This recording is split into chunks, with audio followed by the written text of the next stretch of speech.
Hey, what's up everybody, and I'm so pleased to finally be back doing another odd vlog, and in particular about my favourite MCU hero of them all, Daredevil. Let's get into the brand new series, Daredevil Born Again. And yes, elephant in the room, a very different room. This is obviously a different studio and recording space to what you will have previously seen.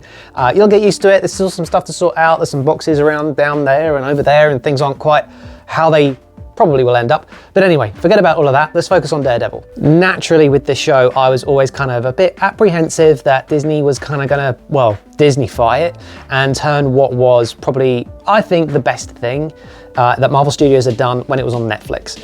And Daredevil had kind of just about scraped through when he appeared in the She-Hulk series without too much character assassination and damage control, kind of really, as far as he was concerned. So I was always a bit nervous about his actual own series and just what Disney would do with it. When the new season gets underway, there's immediately a lot of tension, but there's also a little bit of nostalgia when they go to the bar and Foggy's there and Karen's there, and it's still, you know, the same law firm, the same three guys with Matt, and everything is kind of as you'd expect it to be, and things are kind of fine, but there's a real kind of tension in the air with the music that's playing. Something doesn't feel right, and you constantly kind of get this feel like something is about to happen. Then bizarrely, it kind of just like tails off and starts getting a little bit more kind of just normal and happy. They're just in the bar, they're just hanging out, but there was such a big build up with the tension before it that you kind of just never felt that comfortable, or that maybe they would replay the same scene later on and give you a full sense of security, like everything was fine,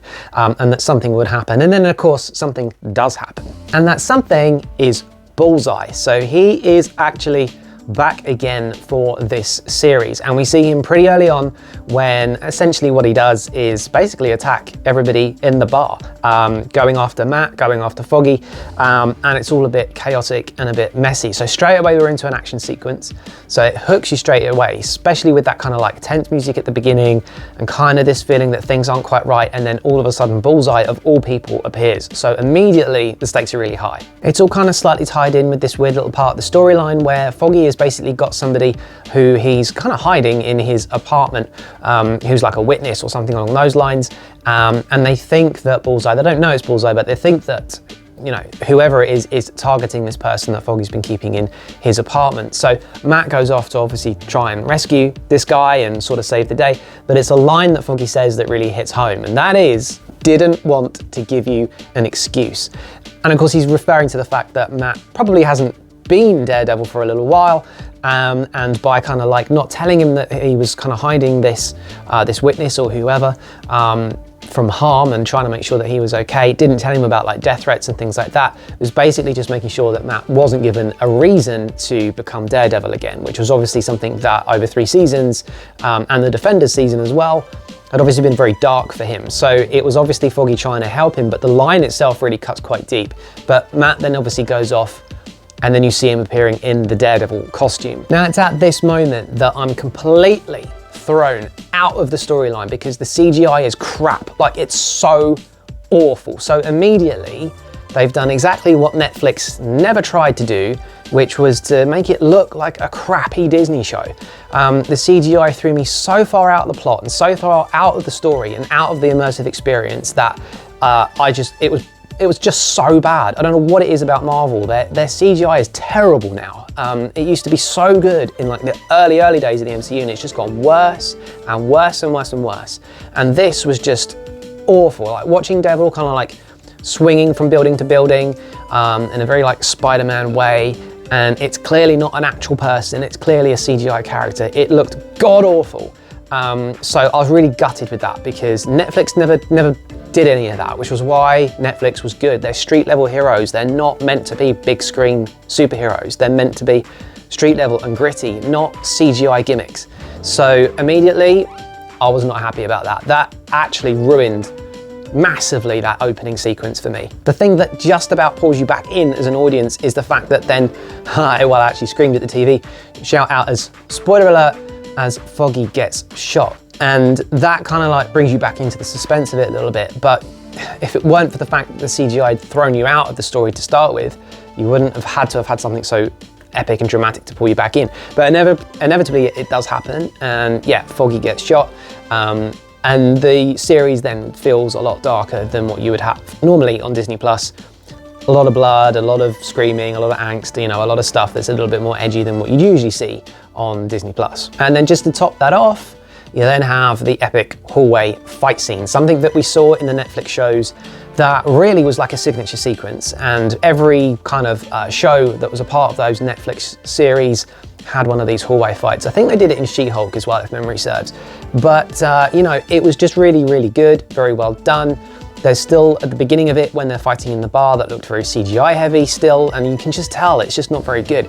Once you get into the hallway though, it's back to what we know Daredevil series to be for, which is like that gritty, you know, one-shot sequence of actual fighting and not CGI, and it's gritty and it's edgy and it's raw, and because of that it feels very real and it's epic to watch. It's one of the best things about the Netflix shows are the hallway fight sequences.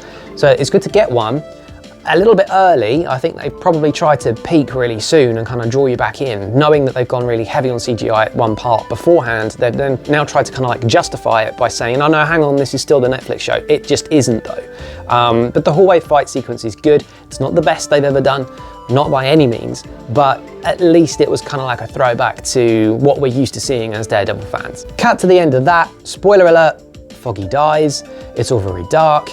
Daredevil then crosses the line and actually throws Bullseye off the roof to kill him. Tries to kill him, doesn't succeed, but the fact that he tries was something that Daredevil shouldn't do. Like, that's always been his thing. He doesn't kill people, he puts them in jail. So that moment is a bit of a kind of very emotive scene, obviously, because it's a sense of that, you know, Daredevil's finally broken. It's taken him 3 series and the Defenders to get to the point where he finally broke, and it takes Foggy's death to do it at the hands of Bullseye for him to then react in that way and then throw somebody off of a roof. You know, even the Punisher trying to convince him to do it didn't work, but Foggy's death ultimately was the thing that would make him cross the line.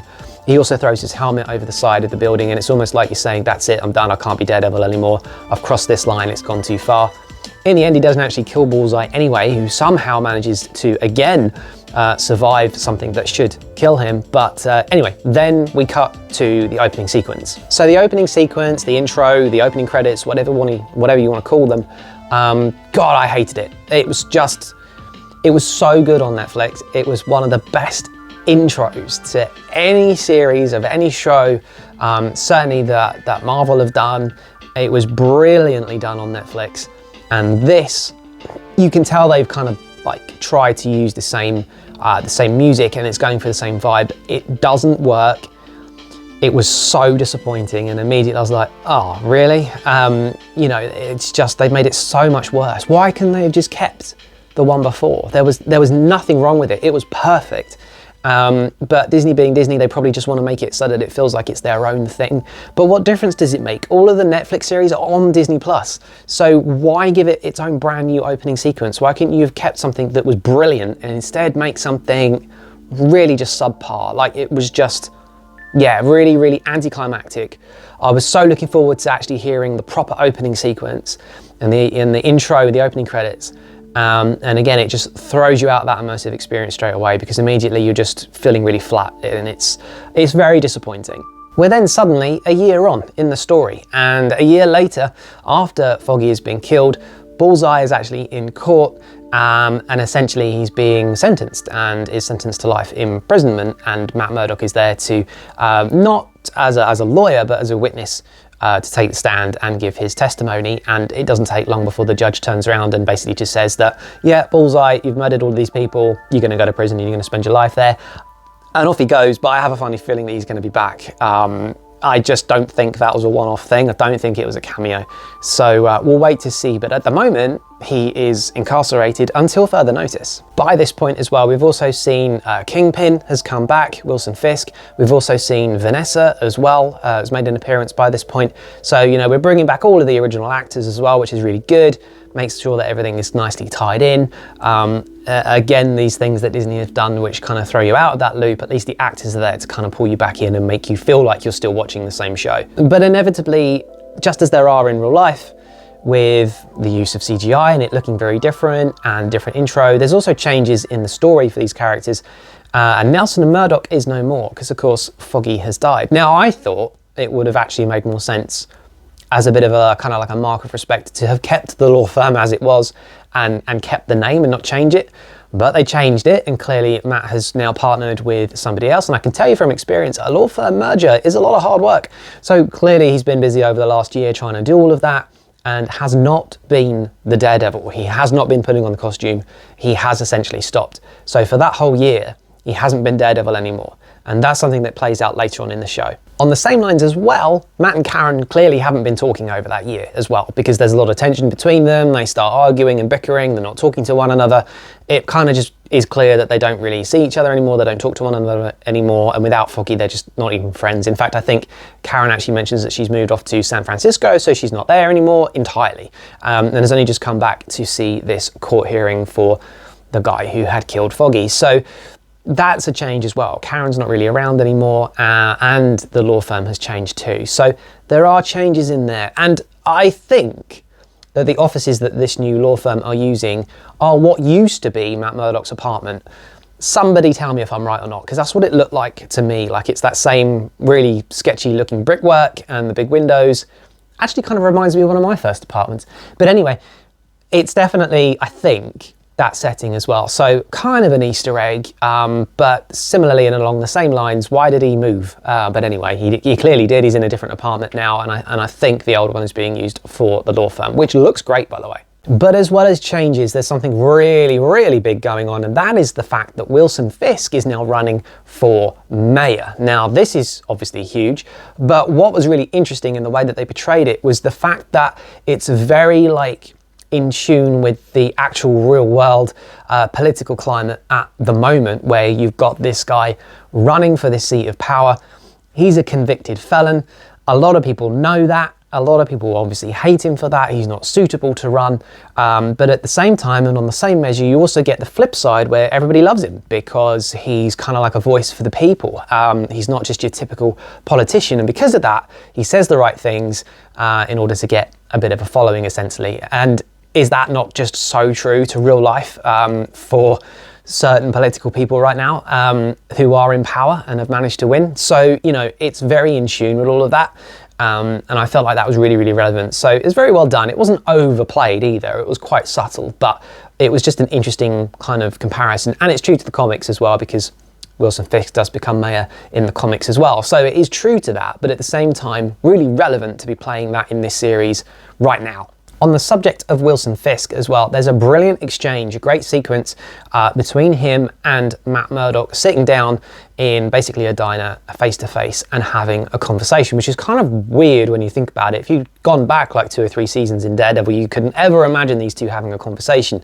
But the point of it is that, you know, Matt Murdock isn't really Daredevil anymore. He's kind of put that side of himself to one side and isn't letting him out.